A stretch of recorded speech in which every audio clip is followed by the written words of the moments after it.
தனம் அடுத்து வர எபிசோடில் பார்த்திங்க அப்படின்னா ஒரு சைடு பார்த்திங்க அப்படின்னா நீ கல்யாணத்துக்கு ஒத்துக்கலைன்னா வீட்டில் இருக்காதுன்னு சொல்லிட்டு தனத்தை ருக்மணி சொல்லிடுவாங்க. இதனால அவங்க அப்பா அம்மா வந்து தனத்தை வீட்டுக்கு கூட்டிகிட்டு போயிடுவாங்க.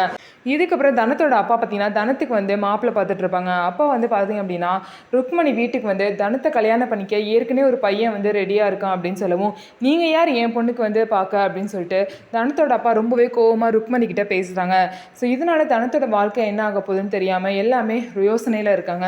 இன்னொரு சைடு கதிர் பார்த்தீங்கன்னா அவங்க அம்மா கிட்ட டேரெக்டாக நான் தனமா தான் லவ் பண்ணுறேன், அவங்கள தான் கல்யாணம் பண்ணிப்பேன்னு சொல்லிட்டு சொல்லிடுறாங்க. இதை கேட்ட கதிரோட அம்மா பார்த்தீங்கன்னா ரொம்பவே ஷாக் ஆகி, என்ன மீறி எனக்கு பிடிக்காத கல்யாணத்தை வந்து என்னோட பையன் பண்ணிக்க போகிறான் அப்படின்னு சொல்லிட்டு ஒரு லெட்டரில் எழுதி வச்சுட்டு விஷத்தை எடுத்து குடிச்சிட்டு அப்படியே மயங்கிடுவாங்க.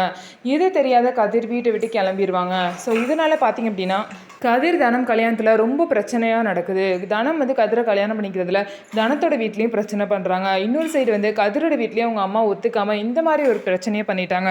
ஸோ இதுக்கப்புறம் எல்லாத்தையும் மீறி அவங்க 2 பேரும் எப்படி கல்யாணம் பண்ணிக்க போகிறாங்கன்னு சொல்லிட்டு வெயிட் பண்ணி பார்க்கலாம். நம்ம வீடியோ உங்களுக்கு பிடிச்சிருந்தா நம்ம வீடியோவை லைக் பண்ணிக்கோங்க. மறக்காமல் நம்மளோட சேனலை சப்ஸ்கிரைப் பண்ணிவிட்டு பாருங்கள்.